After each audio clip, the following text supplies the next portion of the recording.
طبعا موجه الحاد موجهێکی کۆنە ئەسبابی ذاتی و مەوزوعی هەیە ئەساسەکەی جەهلە ئەساسەکەی حاڵی نەبوونە لە پەیامی خوا ئەساسەکەی بریتە لە کەسێک تەنها اعتیماد کاتە سەر چاوی سەر بۆ وەرگرتنی ڕاستیەکان اعتیماد نەکاتە سەر ڕۆح و دڵ و عەقڵ و هۆش و لێکدانەوە و شیکاری ڕاستەقینە و زانستی ئێمە لە سەردەمی زانستین ئەبێ لە هەموو کاتێک زیاتر بەرەو ئیمان بڕۆین چونکە بەڕاستی ئیمان عیلم زانست گوتەزاویە مەقولەیەکی ئیلحادی نییە بەڵکو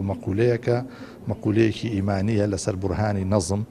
لەسەرەوەی کە ئەم جیهانە لە خۆ نەهاتووە و بێسەبەب و بێبایس نییە بێگومان ئیلحاد چ لایەنە ئیلحادی کولی بێ و چ ئیلحادی جوزئی بێ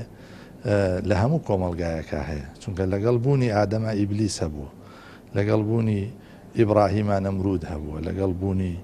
هودا شەداد هەبووە لەگەڵ بوونی